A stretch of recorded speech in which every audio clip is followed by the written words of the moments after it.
Okay, let's unpack this. When you think about um, honing your leadership skills, what's your go-to? Is it the latest best-selling business book, maybe a TED Talk, or perhaps, a seasoned mentor? Right, those are the usual suspects. Exactly.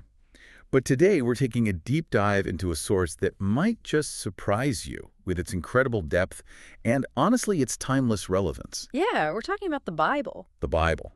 But not maybe in the way you might immediately expect. It's true, isn't it? We often overlook the incredible richness of the Bible as a practical, actionable guide for leadership. And this isn't about diving deep into theological doctrine or just purely devotional reading, though those are important. No, definitely not the focus today. Our mission here is really to show you how to extract tangible, deeply insightful principles from the countless leader-follower interactions documented right there in its pages.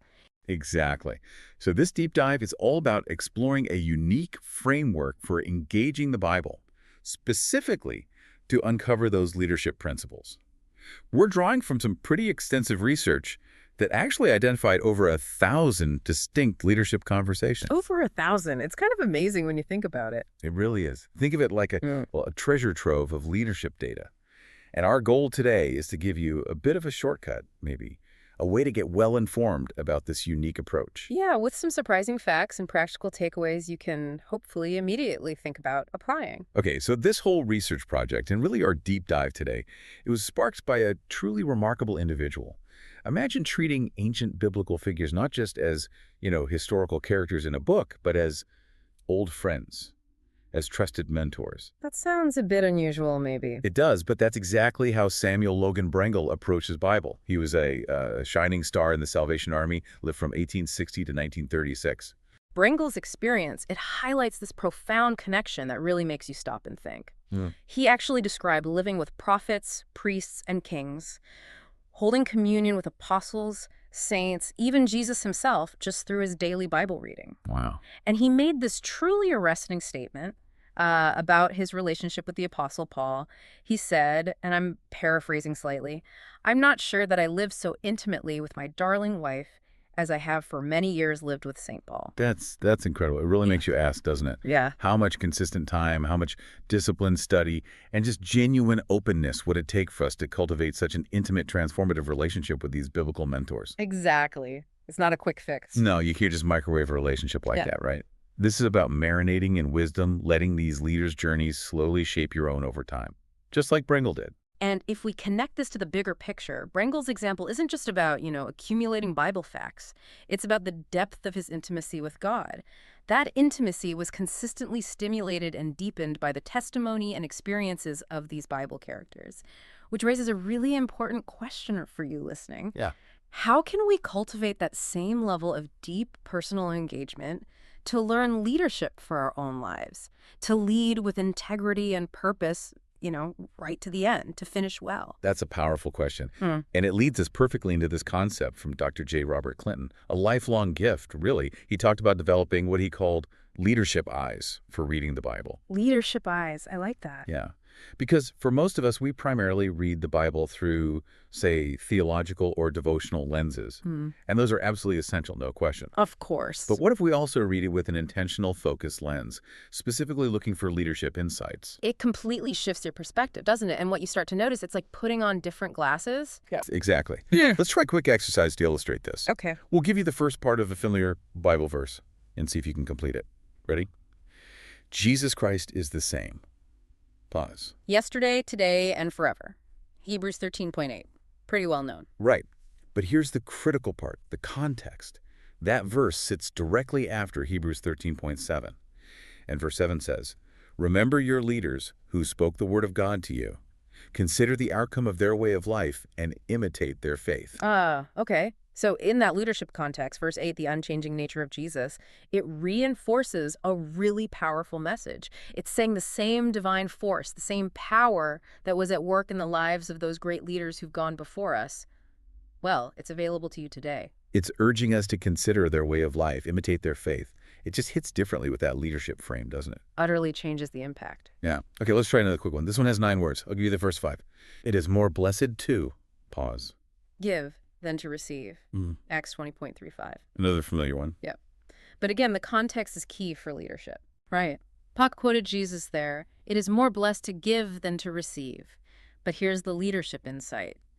He didn't say this during some big public sermon. No, this was during an invitation-only leadership meeting. Just him and his beloved colleagues from Ephesus, his core team. Wow. So it was targeted. Absolutely. He was reminding them how he conducted himself as their leader, not coveting possessions, working hard with his own hands. In this exclusive leadership huddle, Paul explicitly set an example.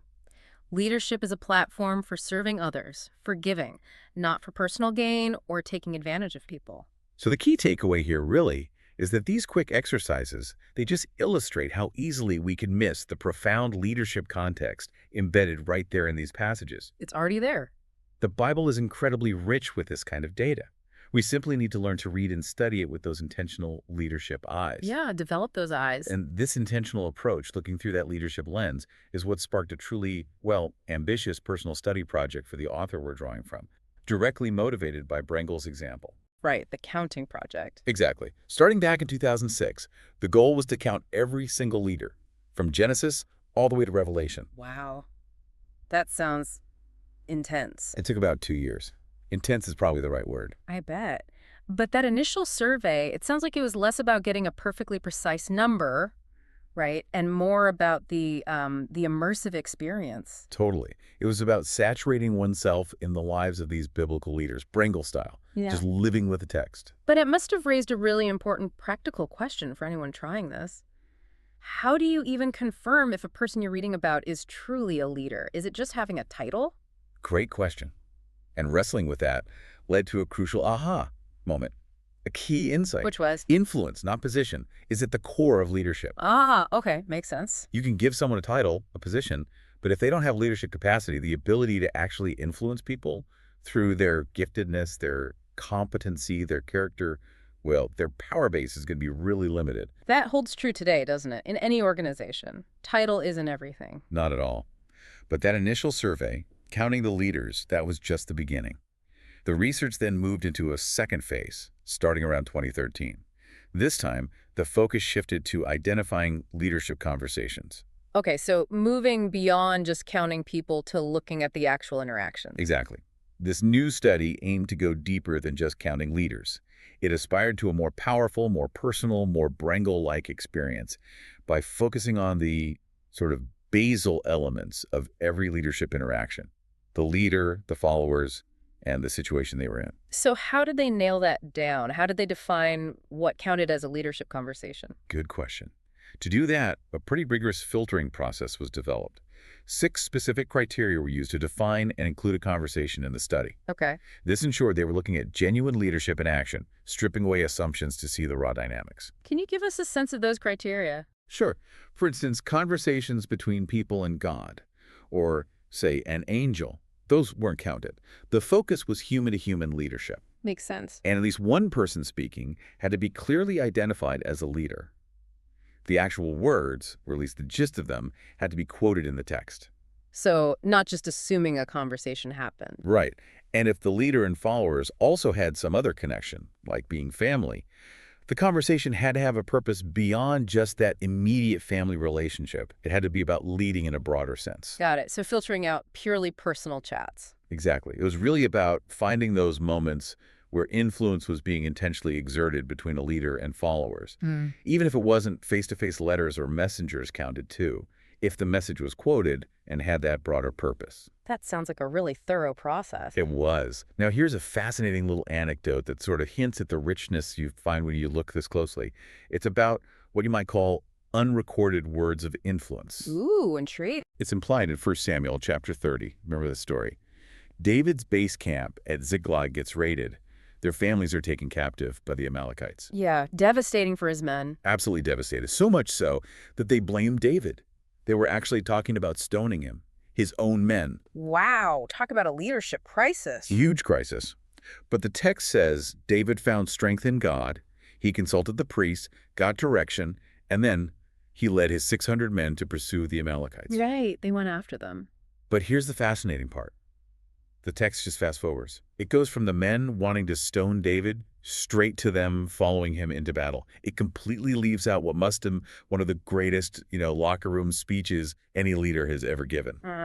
You have to wonder what he said, right, to turn that situation around. Exactly. It reminds us that profound influence is at play, even when the specific words aren't explicitly quoted in the text. The actions tell a story. That anecdote really illustrates the richness and depth of the material, doesn't it? Even the gaps can speak volumes about leader-follower dynamics. For sure. And this whole detailed study, applying those criteria, ultimately documented a truly incredible number. Which was the 1,000 you mentioned earlier? Just over that, yeah. 1,090 distinct leadership conversations identified across the entire Bible. 1,090. That's a lot of data points for leadership study. A massive amount. Now, when you're considering any leadership situation, whether it's in the Bible or, in your own life, it's rarely enough to look just at the immediate setting, right? Right. Context is everything. You need to understand the larger context. And this research identified 4 distinct leadership eras within the Bible, each one presenting its own unique set of challenges and opportunities for leaders. Okay, so breaking down that huge span of history, what are the eras? Well, first you have the patriarchal leadership era. Think family leadership, multi-generational families or clans. Abraham, Isaac, Jacob, maybe Job fits here too.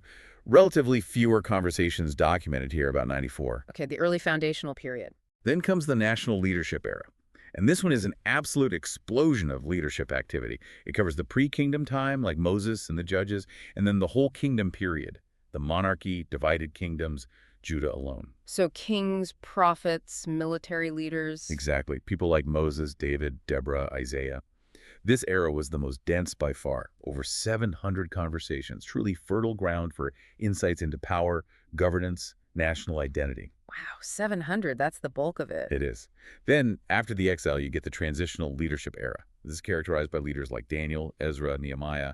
They're often operating within or even subordinate to pagan structures, like the Babylonian or Persian empires, yet they're sparking renewal and rebuilding. About 73 conversations here. Leading from within or under a different power structure. Interesting dynamic. Very. And finally, you have the spiritual leadership era. This covers the ministry of Jesus and his disciples, and then the early church period described in Acts and the letters. So Peter, Paul, the apostles. Right. And in this era, leaders tend to gain influence more from their spirituality, their character, and their spiritual gifts, rather than just formal titles or positions.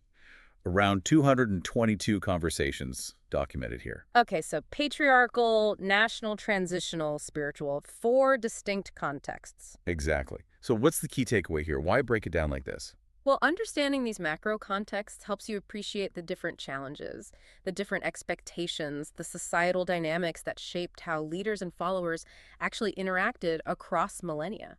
It's not just ancient history dusted off. It's a profound look at how leadership adapts or sometimes fails to adapt through massively changing times. And you start to see recurring themes too, don't you? Yeah. Despite the different eras. Absolutely. What are some of those universal leadership challenges, like, say, managing conflict or inspiring vision or navigating change, that you saw consistently play out, regardless of whether it was a patriarch, a king, or an apostle leading? Oh, it's remarkable how many core challenges persist. Vision casting, absolutely. Yeah. Building team cohesion, handling dissent and criticism, that's everywhere. Yeah, dealing with difficult people never goes away. Never. And personal integrity, especially when under pressure. Succession planning, who takes over, these were all present across every single era, just manifesting in slightly different forms depending on the context. That's probably why these stories still resonate so deeply today, isn't it? Because human nature and those core leadership dynamics, they haven't fundamentally changed all that much. I think that's exactly right. Okay, so we have 190 conversations spread across 4 eras. That's a mountain of information. The next crucial step in the research was to identify the most important ones. Right, finding the mother lode, as it were. Exactly, like gearing up to uncover the deepest veins of wisdom in this vast historical record, preparing to extract the most profound leadership principles. How do you even begin to rank them? Well, it wasn't just subjective.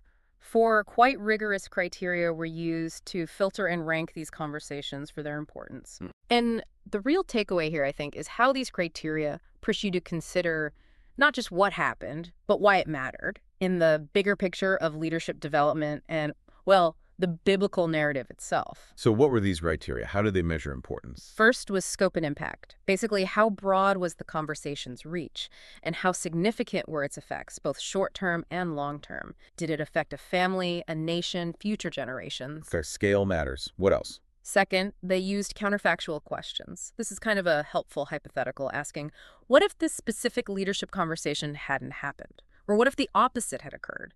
It really helps highlight how pivotal some moments were, acknowledging God's purposes woven through it all. Interesting thought experiment.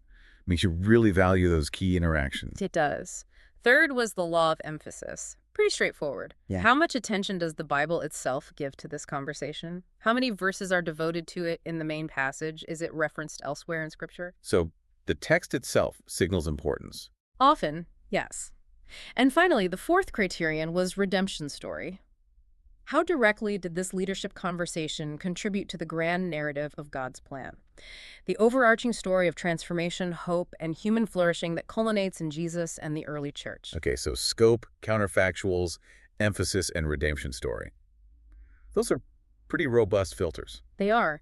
And using those criteria, a top 10 list of the most important leadership conversations was eventually force-ranked. But, the ranking isn't the end goal. Right. The real mining for insights and principles comes from a systematic analysis of these interactions, using a consistent framework. Exactly.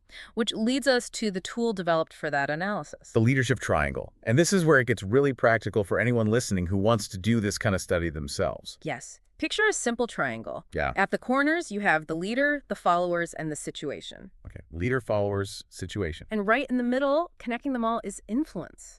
Because that's what leadership is fundamentally about, right? Influencing others within a specific situation. Makes sense. A simple but powerful visual.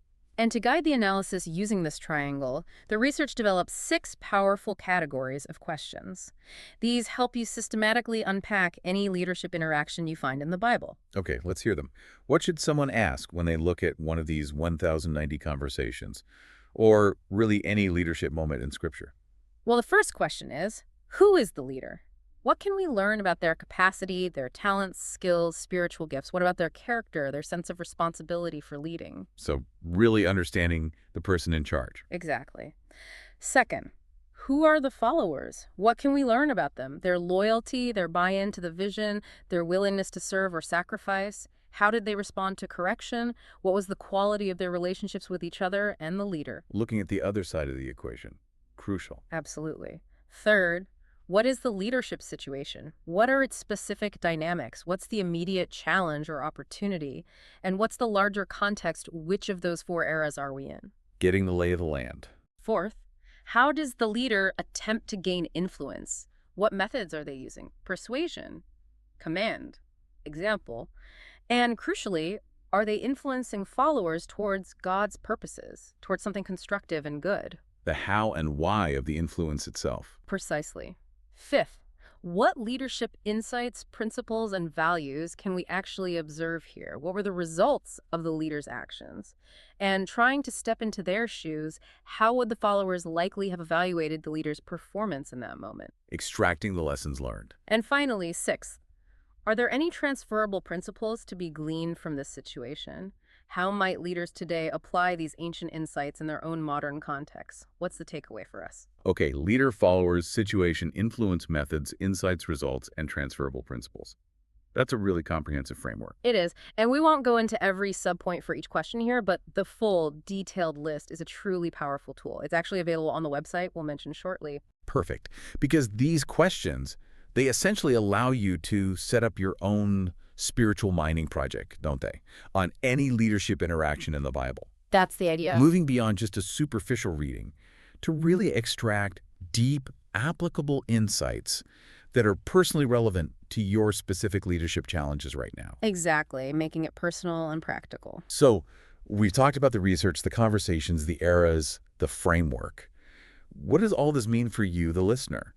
The author recognized that the value of all this extensive work, years of work, it extends far beyond just a single book or study. Definitely. The question then became, how could this profound work, this database, this framework be shared with the widest possible audience?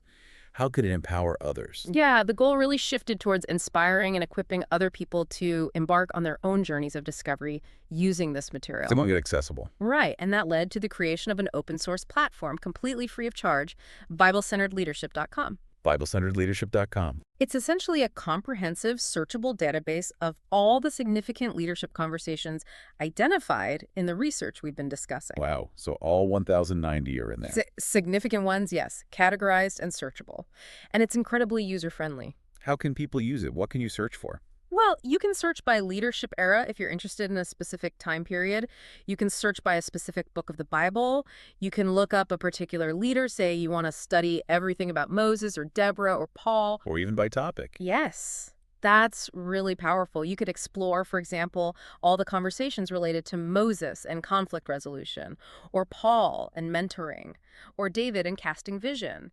The possibilities are pretty much endless for your own focused study. That sounds like an amazing resource. It really is. It empowers you to pursue your own sort of Bringle-like journey, studying the specific leaders or themes that resonate most with your current leadership challenges and needs. And uncovering insights they're personally curated, not by someone else, but by your own curiosity and, well, your spiritual hunger for wisdom. That's the hope. So just to wrap things up, our conversation today, this deep dive, it wasn't just to tell you what this research found, although hopefully that was interesting. I hope so. But the bigger goal was really to stimulate your passion, your interest, in engaging the Bible as a primary systematic source for leadership insight. Yeah, moving beyond just seeing it as devotional or theological, important as those are. It's about developing those leadership eyes we talked about, maybe in a more intentional and systematic way than ever before. And ultimately, it's really an invitation, isn't it? An invitation to cultivate that Brengle-like vision for, well, deep intimacy with enduring wisdom, fueled and informed by the real-life testimonies of the leaders recorded in the Bible. It encourages us, I think, to live each day aiming toward that goal of leading with integrity, leading with purpose, finishing well, as Bringle might say. Right. And feeling surrounded and encouraged by that great cloud of witnesses, all those who've led wisely before us. They inspire us to press on, don't they? While always directing our attention back to the ultimate source of truth and leadership. So here's maybe a final provocative thought for you to consider as we close. Imagine, what new insights could you unlock for your own unique leadership challenges right where you are now? Simply by picking up the Bible and reading it, maybe starting today, not just for devotion, but asking that specific question. What can this ancient wisdom teach me about leading effectively today? What kind of sweet fellowship, as Brengle called it, with these incredible biblical leaders might you discover on your own journey simply by looking through those leadership eyes?